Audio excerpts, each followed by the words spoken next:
Hey guys, it's Zolva here, and the biggest, heaviest and meanest creature has just arrived to Creatures of Sonaria. This awesome tier 5 titan was inspired by none other than Godzilla himself, and is even bigger than the Boreal Warden.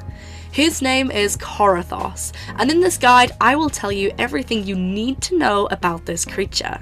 How to get it, its strengths and weaknesses, about its special brand new abilities, how to easily take one down, and even how to use it to fight and win. So get comfy and enjoy the video. Oh, and don't forget to leave a like and maybe even subscribe to support my channel.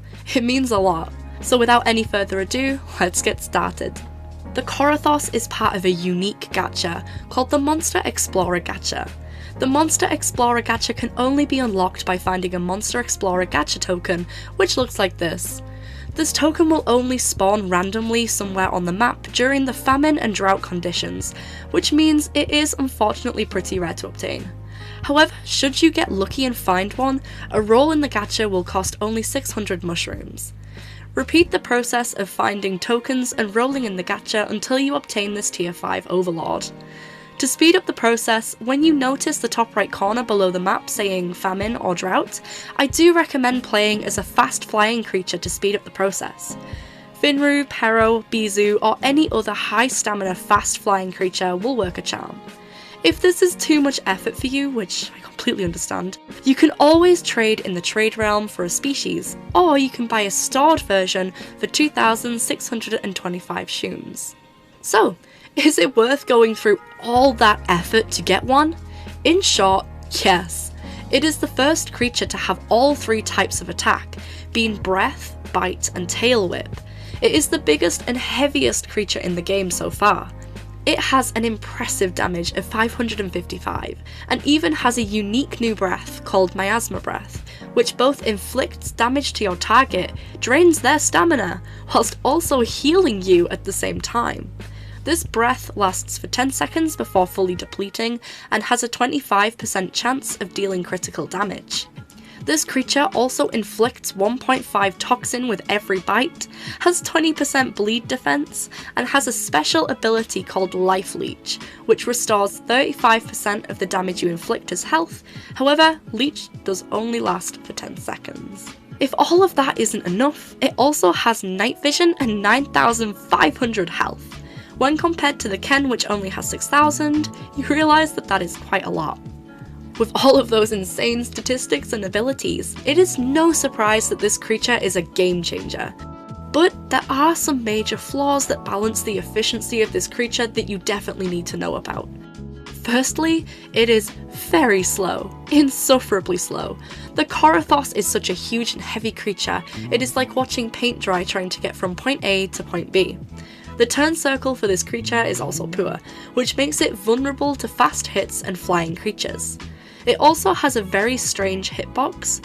Hitting other creatures can be quite difficult, and it also attacks slower than the average creature. The Korathos also has little to no stamina, and is quite clumsy to play due to the sheer size of this lad, struggling to navigate the terrain and get past trees, which makes it difficult to reach food and water sources. It cannot chase prey or run away from danger. In comparison to the advantages of this creature, these weaknesses don't sound like an awful lot, but however, once you experience the sheer size of Korathos and how clunky the gameplay can be, you will gain an appreciation for how difficult it is to actually play. To take a Korathos down, I would recommend you lure it into an open space and attack it as fast as you can, using a fast heavy bleed flying creature and outmaneuver the Korathos' hits. Just be cautious, as the Korathos seems to inflict on average 1,100 damage each hit, so you will need to team up with others and bombard it with different breaths and drain it with bleed to avoid being the only target. It won't be able to run away from you, so take as much time as you need and I'm sure you can take it down. I also recommend hitting towards the middle of the body to avoid both the Korathos' tail and mouth attacks. So, after what I've just said, you're probably wondering how to actually fight and win using Korathos. After all, being so big, clumsy and slow makes you an easy target. I even wondered that myself. However, after a few hours playing, I have some tips to share with you all. I have taken it upon myself to trial the Korathos against the second biggest creature in the game, the Boreal Warden, and the new giant kaiju crab, the Kavaradis. The Korathos won both against the Boreal Warden and the Kavaradis. However, this was done in a clinical environment where I simply tested the damage in a 1v1, and different factors will play an important factor in a real fight, such as the terrain or the angle you are being attacked from. For example, if you were attacked from behind, it would be more difficult to turn quickly to catch some smoke. So, to avoid this, I actually recommend fighting in enclosed areas. The camera angle may be a little difficult, but if you zoom all the way out, it will be fine. By being in an enclosed environment, such as where I currently am in the Oasis, it forces players to come to you, which makes them vulnerable. You can easily attack any flying creature landing or swooping low enough when they try and attack you. It also means any ground creature has to get up close and personal without being able to run away as easily. By taking your fight from an open space to an enclosed area, it allows you to be in control and gives you the advantage. Another tip is not attacking whilst you are moving. To activate your tail whip attack, you do need to be moving, so if you're chasing someone in front of you and try to bite them, you won't actually bite them using your mouth. Instead, your tail will whip, which is obviously an attack in the wrong direction, leaving you vulnerable. With how slow and clunky the Korathos is, I wouldn't recommend running around when fighting. Instead, stand your ground and just pivot around in a small circle on the spot, using your bite and tail whip where appropriate. Standing still means you can use your bite attack and actually hit your desired target, and you can always move if you want to use your tail swipe to attack anyone trying to tailgate you. I hope this helps. Good luck out there, soldier. Finally, here's some useful information about this creature. It has an iron stomach, which means it can eat rotten meat without getting sick.